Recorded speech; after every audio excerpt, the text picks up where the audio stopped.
Kaye, just read that for me, please. Are high steel prices boosting steelmakers' profits? Kaye's asked the question. That's the question that we're going to be addressing in this month's Speaking of Steel podcast. We're joined today by Kaye Ayub, the head of price analysis and forecasts at MEPS International. Hi, welcome back to the studio, Kaye. Hi, Tom. Thanks for having me. And thanks for asking the question. Thank you. Kind of getting us underway. And Laura Hodges, US steel market analyst for MEPS. You're joining us from Washington. Great to see you again, Laura. Thanks for having me too. Quite the regular. You've become accustomed to our studio in recent times. And I know that we're discussing something that you've really gotten your teeth into this month. So lots of interesting analysis to look at in the next half an hour or so.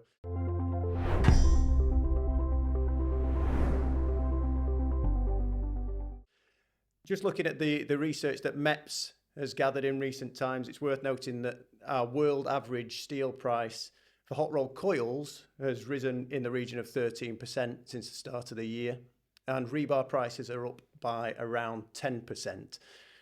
That's regionally, we've seen much larger increases than that, and I think we'll hear a little bit of that from Laura, because I want to start in the US. Laura, we've seen those incremental price gains have been stronger in the US than in many places for a variety of reasons. But the subject of this podcast, how is that affecting the region's steelmakers and their profits? So over to you. What is it that we're seeing? What's the key trend from quarter one? There's a few things there actually, but overall profits are good. And the higher prices are helping them to boost their profitability. But overall, I would say that they're not as good as I would have thought, given where steel prices and even scrap prices are right now. Just to back up a little bit and talk about, a few fun facts, I guess, about the U.S. steel industry right now. HRC, hot rolled coil prices in January 2025 were $650 per short ton. Now they're up 63% to $1,060 as of MEPS assessed prices last month in May.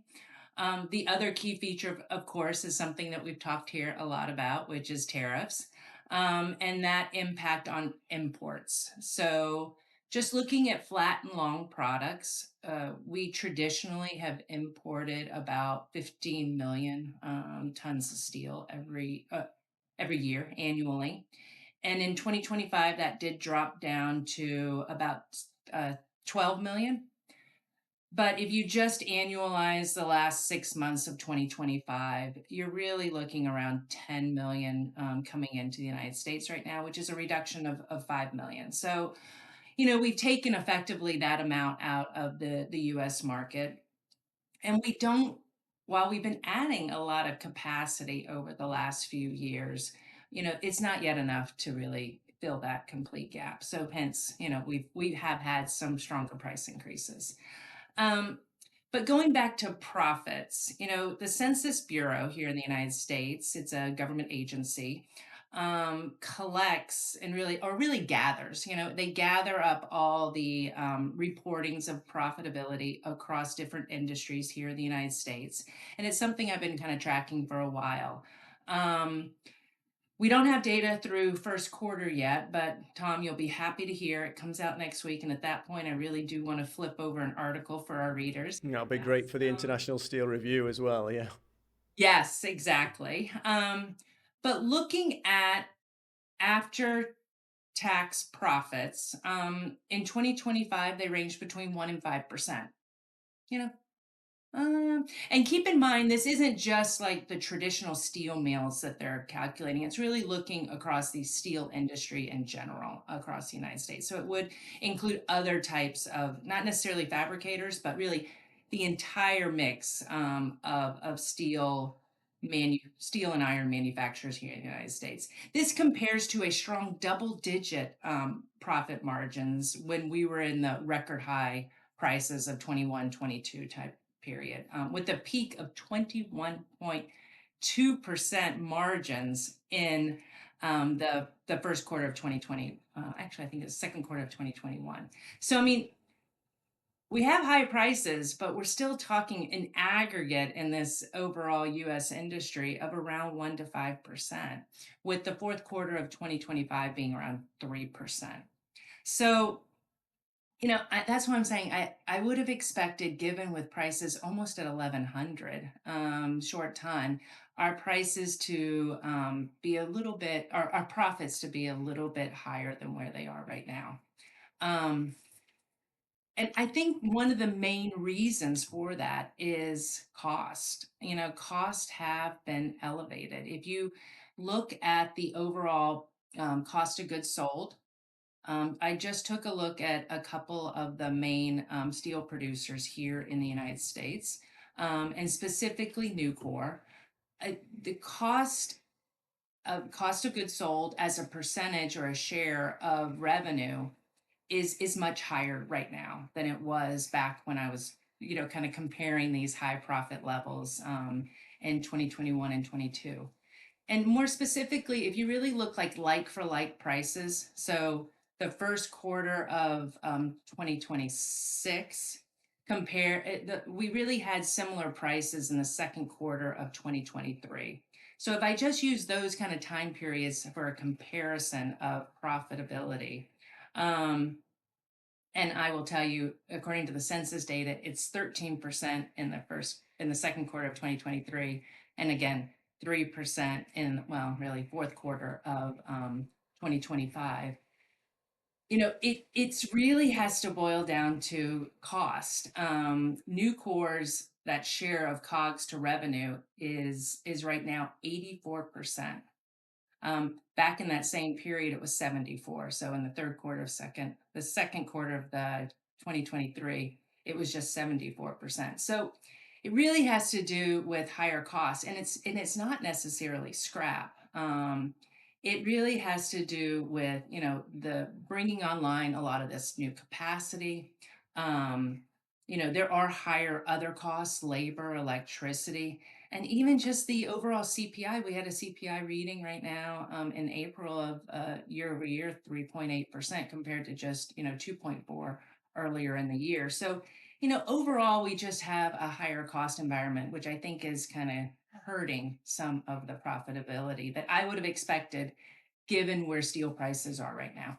We'll soon hear from Kaye, and she'll give us a bit of a summary of the effect of raw material prices on steelmakers' profits. Is it you mentioned Nucor there, Laura? Is it same across the steel manufacturers? And while we're talking about it, I have to ask about the elephant in the room: the effect of the Middle East crisis. Is that starting to play into this, or is that not reflected in Q1? It really did. I think that people were giving guidance or are highlighting the potential impact for Q2.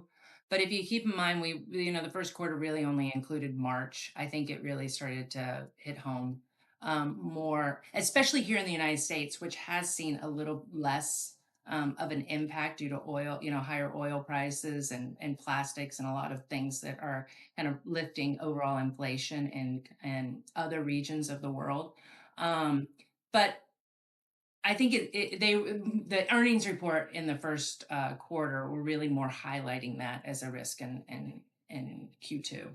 But in terms of your other question, if you think about the steel producers, the big four, and I am going to still include U.S. Steel, even though they were officially acquired last year by Nippon, they're still reporting separate financials, somewhat sporadically, but they did do it for the first quarter for U.S. Steel separately. So looking at Nucor, Cleveland Cliffs, Steel Dynamics, and U.S. Steel, there is, an interesting trend there, and one that's been in place for quite some time now, which is, the EAFs, the Nucor and the Steel Dynamics of the world are enjoying higher profitability than Cleveland Cliffs and even U.S. Steel, which does kind of run on both sides. They have blast furnaces and mini mills or EAF facilities. So that is certainly a prevalent kind of trend right now, as well as over the last few years. Just looking at the first quarter, we had profitability around 7%. And of course, I should note that profitability can be measured many different ways. So, if our listeners here are calculating a different way, 7% I used just one method that I could have used, but the differential should hold true for our analysis here. But Cleveland Cliffs and US Steel did record a loss. And I will tell you, Cleveland Cliffs has been recording a loss for, several years now. They've been on a bit pressure on the cost side, as well as just, the operational side in general. So I would say, the trend itself is that you have the EAFs, the pure EAFs, Nucor and Steel Dynamics, showing better profitability. U.S. Steel in the middle, given their mix of types of facilities, and then Cleveland Cliffs down at the lower end of the profitability range right now. Okay, really interesting trend there, and that I guess that flexibility that the EAF producers have, making paying dividends for them and really making a difference to profitability. I mentioned just there that we would turn to Kaye and ask her about the effect of raw materials. Clearly, we're going to the plan is to go through all regions. We'll talk about the Asian steelmakers and also European steelmakers a little later in the podcast. But reflecting on what we've heard there, Kaye, and I guess what we're going to speak about shortly in other regions, what have the key effects been from a raw materials perspective? What effect the key steel making raw materials having on profitability right now? So obviously the main key steel making raw materials in terms of the blast furnace side, so the iron ore and coking coal. I mean, we haven't seen tons of sort of volatility on those sides. Certainly when it comes to the Q1 impact, so they've been a little bit more stable year on year. And certainly, the impact on the blast furnace side has been, reasonably stable. Obviously, scrap, you've got more regional variability, and we've seen some impact there in the US. In Europe, that's been a little bit less so. The impact on the Middle East and some of that is more going to be seen in the second quarter results, because all that rise is going to come through come the Q2 results. So when you look at the Q2 rises year on year, actually there's quite a lot more impact rise, year on year rises there. Not so much on the coking coal and iron ore. It's the gas prices in particular, the oil prices obviously, which are still quite high when you're looking at those year on year, and also some of the electricity costs, and the scrap costs are up quite a bit as well year on year. In the second quarter. But the iron ore and coking coal, not so much actually. They're reasonably stable, and maybe some small rises, but nothing crazy.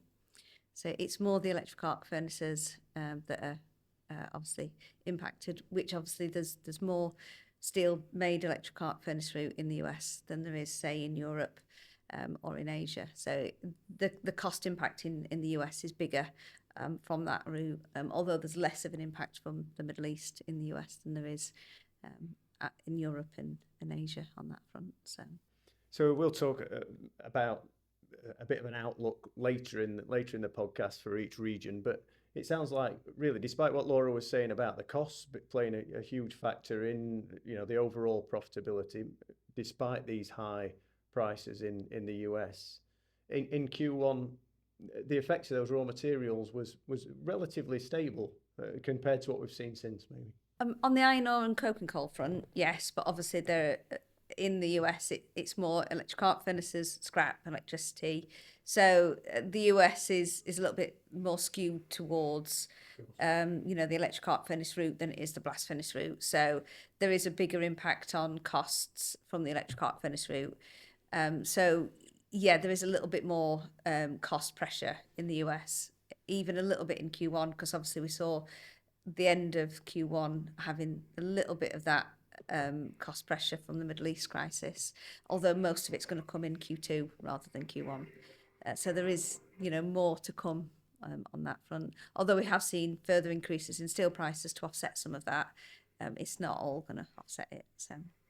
So thanks for that, Kate. I think now it's probably worth us taking a bit of a perspective from a European point of view, MEPS clearly covers the market in its European steel review, and we're also cognizant of the profits that mills are making at the moment as prices have started to creep up in Europe as well. So could you describe perhaps how the trend is different in Europe to the US, and how well European mills are performing from a profitability point of view?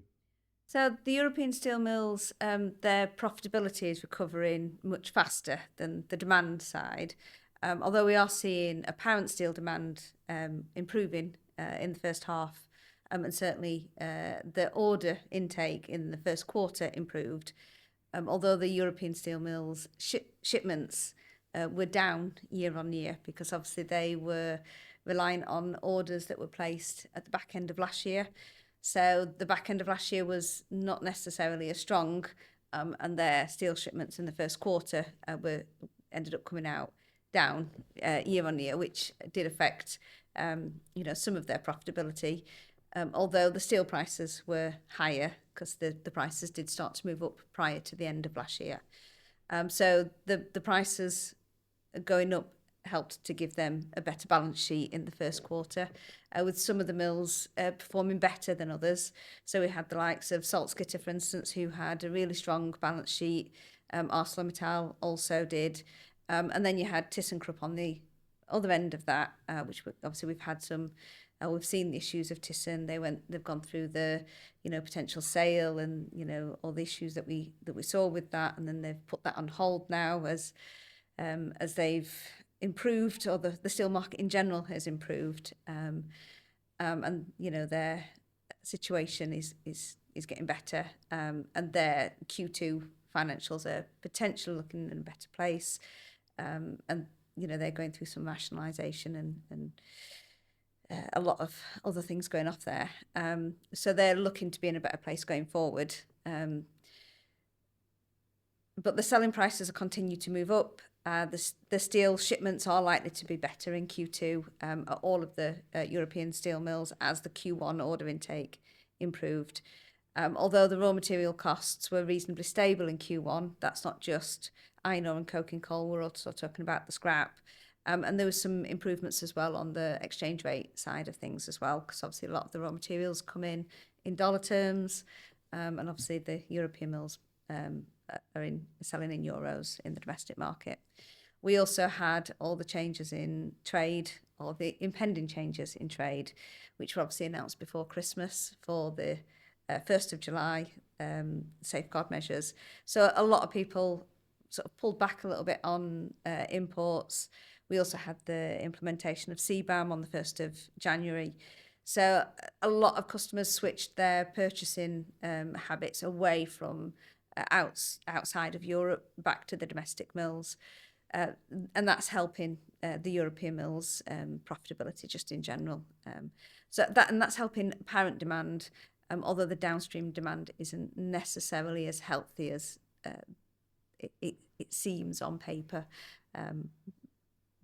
on the profitability side that we're seeing at the mills. So. ThyssenKrupp a real case in point, aren't they? That's a real indicator of the levers that are moving the market, moving steel price at the moment, because they reflected in their results how this negotiation with Jindal over a possible takeover had paused, and they're fine with that now because the European market looks to be strengthening on the back of these tighter import quotas. So if CBAM, tighter import quotas, and that's what's really sort of improving the profitability outlook, isn't it? Yeah, I mean, they were, progressing with that. Everybody assumed that was going to proceed, and that Jindal were going to take over the Thyssen. There were other players waiting in the wings in case that fell through. And now Thyssen are pausing the sale completely based on the changes in the market in Europe, and the increase in steel prices and increase in profitability. So, it's an interesting one. So also, I think in amongst those results, there was an interesting statement from Arcelor that they were pausing any new EAF developments. Do we think that mills in Europe are perhaps slowing that decarbonisation shift now because of, I guess, some tightening of finances along the way? Is that playing a part? I think the higher electricity prices are not helping there, and the slowing of real demand, the downstream demand, is playing into that. We're seeing still a reluctance from the downstream customers to pay extra for that lower emission steel. So the move to greener steel making, I think, still needs a lot more customer education, I suppose, is probably the better way to put that. People still don't fully understand sort of what it's all about, what's needed, and what green steel really is. So until all of that takes place, I suppose it's quite a big investment for a steel mill to make, when actually, I mean, we're looking at profitability now, but 6 months ago, the steel mills weren't really making any or no money at all. So to make those investments when they've only just started to move back into profitability is still quite a big step for the mills to make at the moment, with no guarantees that it's going to stay this way. We see it all the time. The steel market moves in cycles. You get a good year followed by several bad years, and if you're in a strategic position in a steel mill, it might not necessarily continue going forward. So they may want some guarantees first, either from people in the European Commission, on the policy side. We shall see. We it shall remains see. to be seen. But those It long-term does. profits are what they're looking at, of course. Yeah. Laura, I think as a point of reference, you've looked into some of the key steelmakers in East Asia, which MEPS covers across the International Steel Review and its developing market steel review as well. Really interesting to see exactly how they compare, how the trends and the levers on those profits that they're achieving differ from those in the US and Europe. What is it that you've seen in looking at those numbers? Sure. It's kind of interesting because Asia was really the reason I kind of wanted to dig a little bit deeper into this topic. In, of course, the profitability, like where are the profits? And the reason being is, demand is not great across Asia. It's led, we've not necessarily had a very robust demand environment in Asia, led by lower exports to the United States. The tariffs took a hit on their export. And also, the construction demand has certainly been sort of at a lower level than where it once was. But on the flip side, at least and this is really what really piqued my interest, in South Korea and Taiwan, since the beginning of the year, hot rolled coil prices have increased over 25%. So, and of course the steel mills did attribute it to higher cost and needing to pass those along, but it really sort of was curious to me, like, could they have eaten some of those costs? How good are profits? And that's really why I wanted to get into this whole topic. So specifically, just looking at, I did not look at China. There's been a long term, China's in a completely different boat. It's long documented that profitability is somewhat constrained there in China, given just the overcapacity, so many players, competition, all of the above. But I did look specifically at those two countries, Taiwan and South Korea, and more specifically at the largest steel producer in both of those countries, China Steel Corp, CSC, as they're affectionately kind of called in Taiwan, is what I kind of took a look at. They are the largest producer in Taiwan, and they did exit 2025 in the red. Effectively, their operating margin was -1%. So they were down. Margins haven't been that great to begin with. I mean, in 2024 they were positive, but just 1%. So I mean, things have been constrained for quite some time. And further, in the first quarter, we were at a negative 2%. So it was going in the wrong direction. So I do think that some of these price increases were needed to help restore profitability. And looking, CSC is great to read. They actually publish monthly kind of preliminary financials. You don't see that from a lot of companies these days, but April's release was looking better, positive results. And I would expect, especially given, again, referencing the plus 25% for flat products across their portfolio, generally speaking, I would expect May to be more of the same. So things are starting to look better. And to answer kind of my own question that I kind of started all this research on, these higher prices were needed, helping profitability, and it is restoring it back to a positive environment. On South Korea, a similar situation. I looked at POSCO's financials. It's a little bit more difficult in that POSCO Holdings does have several units, not just steel. But steel being one of the largest, these are at POSCO overall. In 2021, we were at 9% margins, profit margins, pretty good. 2025, flat. By 25, they had steadily declined. And by 2025, they were flat. In the first quarter, they were around 2%. So I do think that, I know it's at the margin, no pun intended, that these differences kind of hold up. But I do think South Korea not only were able to pass along higher prices, they're in a slightly better position, according to our analysis, than possibly Taiwan. And it has to do with their government has put in place more protectionism. They put in hot rolled coil, anti-dumping China and Japanese steel. And that has helped producers kind of support these higher prices. And also the producers have just managed supply a bit better, in terms of adjusting given levels of demand. So I do think, for both instances, I've kind of said, okay, these price increases were needed, but there's probably a limited lifespan to keeping them that high given the levels of demand.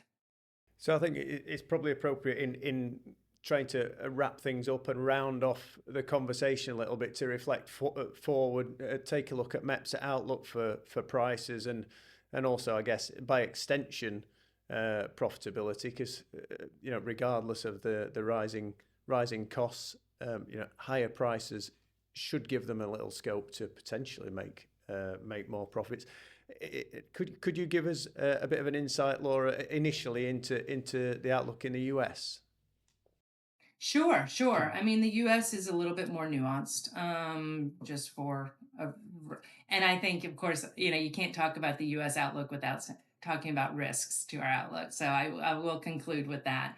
But, just looking at hot rolled coil, we've now assessed 7 consecutive months of price increases. There's been a slow climb up to that 1060 that I referenced earlier per short ton. Despite tariffs, despite the Middle East conflict, demand has been pretty good in the United States. I do think it's a lot of the steel demand has been concentrated in a few areas, and namely, if you're reading our International Steel Review, it's data centers has certainly been a strong stimulus for steel demand right now. Imports have dropped, although I will say since the end of last year, imports have been rising. And I think May will be one of our strongest months since the, kind of the last summer. But we've had to kind of push out our outlook for steel prices right now. And I think it does center around imports due to higher freight cost. I think longer lead times.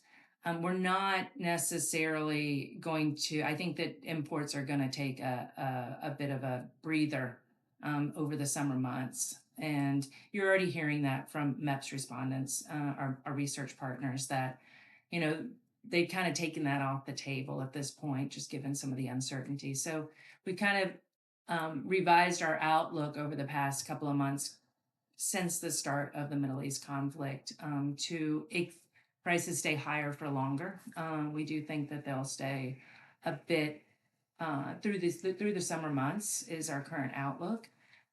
So that keep on seeing, prices have been kind of inching up. I don't mean to use the word inch, but $40 here, $30 there. There's not huge rises, but it's enough to kind of keep it sustained increases. So we expect those rises to kind of continue through the summer, but by the fall, we hope that the Middle East conflict should be hopefully winding down. We'll start to see imports flow in again. And we are expecting prices to drift lower and, in the fall and into the winter. I will say one aspect of our outlook, though, generally speaking, is that it's a much tighter range at this point. For looking specifically at hot rolled coil, I would say that the range is roughly 900 to 1100 per short ton. And that's a much tighter range. And I think, tariffs keep it at the floor level, and tariffs also indirectly keep it at the high level, because eventually you just start to see imports flow in, which we already had been seeing up until kind of a curtailment a bit, which is expected to happen this summer. So just two risks. I know I've been talking for a while about the U.S. outlook here, but I do think that there are some upcoming risks, namely just our overall uncertainty around trade policy. We have a USMCA agreement with Mexico and Canada that's up for review in July. There's a lot of uncertainty on how that could go. You do have some 301s, Section 301 tariffs broadly hitting the overall economy coming up this summer as well. One was just released this week. And another one's expected to be released any day now. And I do think that might raise the general tariff level up above where we are right now at a 10%. And then I will say one cost thing to keep in mind also is that we do have a upcoming steel union, U.S. Steelworkers Union negotiation coming up in September between Cleveland-Cliffs and U.S. Steel. So that's something to watch. That's due in September. So we'll certainly be starting to report on that and where it stands moving forward. The last negotiation was a 4-year agreement, and it gave 8% wage increases the first year and 4% after that. So, those are pretty sizable and above average wage increases, and certainly could impact the cost side, something relevant for our conversation here. The only thing on the upside is I do think that, maybe we're underestimating demand a little bit here in the United States. We just had a jobs report that was very positive. 200,000 jobs added over the last now 3 months. That's a pretty good clip for the United States. You have PMIs, purchasing manager indices on the manufacturing, both ISM and S&P, showing some sustained kind of above 50 readings. So I do think that the demand has been concentrated, but I think, are we starting to see it span into other categories? I don't know. So that's something that we're certainly watching and could be more of an upside risk in the future. So I guess if we could skip across the other side of the world just like that, Laura. Thankfully, we don't have to travel to do that, but just a different part of your research. Is it a similar outlook for prices in Asia? How do the trends differ? Somewhat similar. I think that there's a little bit more legs in the recovery or still upward march for prices in the U.S. than in Asia, because ultimately they do need better demand to really keep these prices at the levels that they are right now, particularly talking about Taiwan and South Korea. Although even last month, all 4 countries that we cover in our International Steel Review did see increases in prices. But we do expect prices to stabilize this summer and then, start to taper off as we enter into the fall as well in Asia. So I'd say a bit more optimistic in the U.S. Than we have in Asia, but nevertheless, a somewhat similar pattern for the outlook. Okay, well, thanks for that. Great thorough overview there, Laura, of the outlook. And you know, to wrap things up, certainly time to take a look at the European outlook, Kate, in terms of mill performance, I guess, and the prices. There's quite a lot at play in the months ahead, isn't there, in Europe? What's the outlook from your perspective? How are we going to see things pan out? So certainly in the second half, in terms of mill profitability, if we're talking about how the mills are going to perform, they're certainly going to need demand to be the thing that's going to sustain them in the second half. I mean, we've seen sort of the ordering or the order intake start to slow down a little bit now. I mean, I know we're heading into the summer holiday period, and that does tend to happen anyway. But what we have been seeing is that a lot of the buyers have been sort of buying ahead of what they've perceived to be future price increases, and buying ahead of the changes in the safeguard measures come the 1st of July. So everybody's been sort of trying to prep ahead of those changes. And now what we're seeing is that there's quite a lot of stock in the system across Europe. So those price increases have started to stall. So although we're not necessarily expecting a massive price crash or big price decreases through the summer, we are starting to see some price slippage in some countries as we head into maybe later on this month and into next month, despite the fact that we've got this change in the safeguard measures and a big cut in the quota volumes coming in imminently. Although, in the UK market, we've got big changes coming in, but then the UK government have now just announced, a bit of a transitional phase, yeah. So, we're going to expect quite a bit of material coming in on the 1st of July now that's going to be exempt from the quotas for anybody who's purchased before the 14th of March, I think it is. So anything that's in bonded warehouses, for instance, that was purchased prior to the 14th of March can now come in outside of the quotas, and anybody who's got material coming in that's on the water or due to come in from the 1st of July that was made under contract prior to that date can come in tariff free. So that may just limit the increases in the UK market, for instance. So we'd originally been expecting more increases in the UK market and not so much in mainland Europe, so that might not necessarily happen as much as we'd originally anticipated. So we're expecting a bit of more subdued activity through the summer now. So it's going to be a case of how much demand is there going to be in the second half to eat into these stocks that are now sitting around Europe. So it is all going to be how good demand's going to be. And there is a lot of uncertainty around demand in the second half across Europe.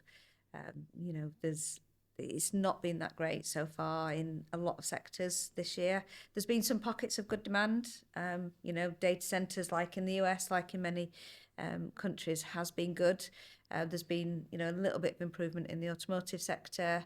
But then some sectors that were good last year have not been as good this year. We've seen a little bit of pickup in the construction and building sector in some countries. But is that just seasonal? Can it be sustained, through the rest of the year? So it's going to be very dependent on downstream demand, because that apparent demand now has started to wane. And I guess recent price increases we've also seen are reflecting those rising input costs, particularly in Europe, electricity. Yeah.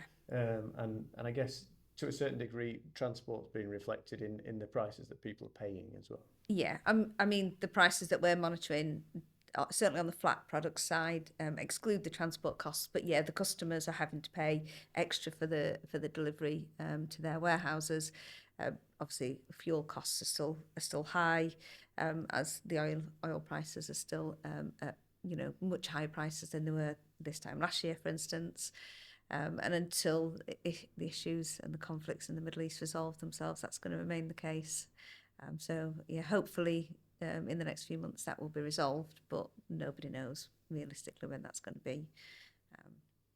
Well, thankfully, there are quite a few things that we can determine, and yourself and Laura have done a great job of monitoring the market and keeping us up to date on the direction of travel.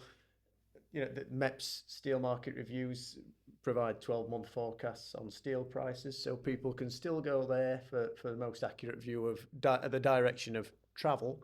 We'll continue to monitor and update customers as we get more information in, as always.